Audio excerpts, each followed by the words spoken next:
Welcome to the HR Empowerment Podcast, where we will uncover strategies and new insights from HR professionals who discuss up-to-date regulations, best practices, and the most pressing topics like diversity and equity, leadership, dealing with difficult situations, and much more that affect your bottom line and business. Thanks for joining us.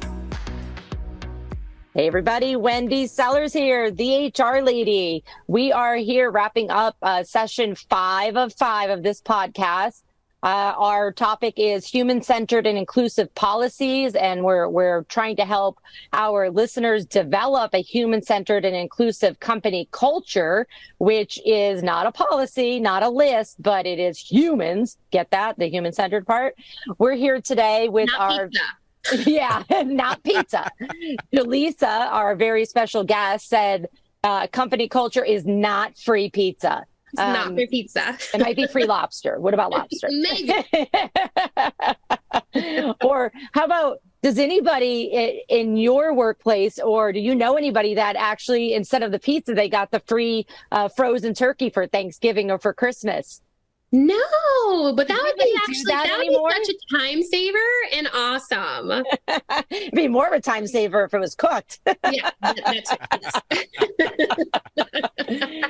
So, I want to give our listeners some ideas about where do they start? I mean, we've been all over the board here in our previous 4 sessions about company culture and inclusion and human-centered, but Jaleesa, as an HR expert, and a consultant, if somebody came to you and said, where do I start? What would you do?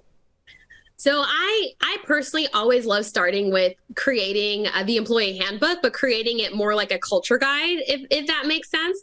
And I always love, hearing from the team first, like getting an idea. Do they understand the policies? Do they feel supported by the current policies?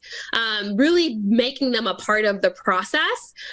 So because we can't create this book of things that they have to follow and have no idea if they fully understand the things that are in this book, or if there are other needs, or how can we be more inclusive in these policies?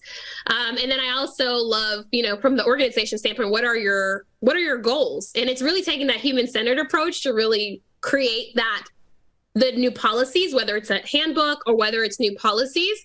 And then I think the next step is educating everyone what that means. It's not just creating these policies, making sure they're inclusive, but it's also training managers, training leadership to also have that human-centered approach when enforcing these policies. So what you're saying is, I don't know, maybe get everybody on the same page. Yeah. I don't know how many times we're like, yeah, we have that policy. Yeah, we have that policy, but it's not equitable. That, the managers are kind of doing their own thing and enforcing things differently. And, it's just making sure to eliminate any of those biases and eliminate just one person making a decision on some of these things, right? And folks, if you're, figuring out, oh, wow, my departments, that we do things differently in this department to that department. That's a huge legal risk. Huge. So, huge. And it happens all the time. Mm-hmm. It happens all the time. Oh, this manager over here sends them home when they do this. This manager over here just gives them a little email and a warning. Well, guess what? If you have different genders, races, ability, disability, so on and so forth, all the EEOC characteristics, and it's not intentional that it's discrimination, but unintentional discrimination is still discrimination. Absolutely. And so you need to make sure you're being very, very consistent with your actions related to your official or your unofficial policies. It doesn't matter if they're official or not. You have to be consistent. Mm-hmm. So handbook would be the first thing, making sure everybody's on the same page. And folks, I'm sorry, it's most like doing an assessment, like gathering information, doing an assessment. Where are we? And then hearing from the team, where do we want to be? What type of organization do we want to be? Like what's important to us as an organization, and utilizing the feedback from the team in order to develop what it is that you want to be, what you want people to feel like, what you want the culture to be like, right? And then it's developing the policies, bringing the team back in. Do you understand these policies, right? Educating the management team to ensure that they're being equitable in their decision-making and enforcing of these policies. Agree. You kind of nailed it on the head. And I'm reading this from an article from HiveLearning.com, and there's a bunch of steps on how to create an inclusive culture. In step 5, there's 11 steps, I believe. Step 5 is making inclusion inclusive. And it's really the truth. They say in this article, you could spend thousands of dollars on leadership training on how to be an inclusive leader, how to be an inclusive culture, but you can't change it just by doing training. You have to actually change it, and you have to hold all the leaders. And I don't like using the word leaders because we often think, oh, well, if you're a manager or you're a leader, and it's like, no, not necessarily. You could be, the receptionist and be the leader in the organization, although you don't actually manage anybody. But you really have to be consistent and be transparent and be intentional and communicate to everybody what's going on. All right, folks, you have 2 HR people here. You obviously don't communicate everything, right? You don't tell people the horror stories or share discipline amongst employees to making sure employees have their trust you and they feel respected, that when they get in trouble, that it stays between the management team and possibly HR as well. And something that I'm hearing a lot of the organizations I work with are remote or fully remote, and they have employees everywhere, right? And so you mentioned the word being intentional.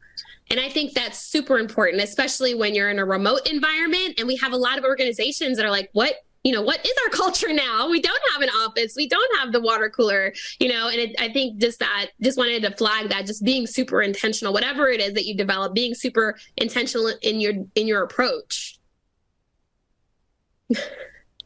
Tell us, before we wrap up, a little bit about your team and, what is the ideal client for you? The ideal client for me, I meant it when I said I'm so passionate about creating workplaces where people feel supported. And I think that comes from my history of being in workplaces where I wasn't supported and I didn't feel like I could bring my authentic self. And then being in an environment where I did feel supported and how much that changed my life, almost like a 180, and just seeing how impactful it is. That's my passion, right? And so I look for organizations that are know that, hey, we're doing the best we can, but we know that there's a lot more that we can do, and we know that we can't do it on our own. Organizations that want to create a workplace where their employees feel supported and that they're inclusive, and they really want to do that inclusive approach. So that's kind of what I'm always like, how are they treating their employees? Mm-hmm. That's the first thing I look at. How are they treating their employees? What are their employees saying about them? Because that to me is like, if the employees feel supported and taken care of, that's an ideal client for us. We work with a lot of mission-driven, nonprofit, and social justice organizations. That's awesome. Congratulations to you. Yeah, thank you. I love it. I love this work, if you can't tell. Yeah, me too. I'm like, even when I try to take a day off and I get like an email, or I can't even help myself of helping people. They'll sometimes be like, oh, send me a contract or an invoice. I'm like, it'll take me more time. Let me just give you the answer. Right. Same. But you know what? That's what it is about being inclusive and human-centered, is we're all on this earth together, this earth that's falling apart, and we really should be helping each other in order to, help the common everyday employee succeed and not hate their job. Right. With that said, we're going to wrap up this podcast series. What is the best way for people, our listeners today, to connect with you and contact you if they want to follow you or if they have any needs? Yeah, I definitely will say our website is the best place to get information. And then finding me on LinkedIn that's probably where I'm most active. And Julissa, Julissa, Martis, Martis. I feel like I was an early adopter of LinkedIn back in the day. So that's where I've been on there. I love LinkedIn. I love connecting with everyone and anyone, even if it's just to say hi. Hey, thank you so much for introducing me to the Luma Human-Centered Design Practitioner certification. I am going to look into that because I have never heard of it before. And, the reason I share that with our listeners is, listen, we can all learn something new every single day.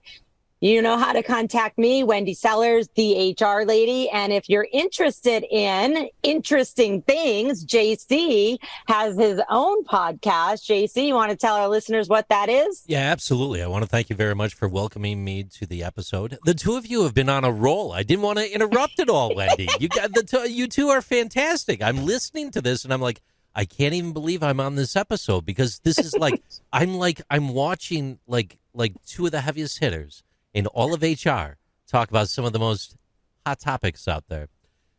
There's a podcast called Interesting Things with JC. It's a daily podcast that lasts anywhere from 1 minute up to 8 minutes in duration. Stop by jimconnors.net to check it out.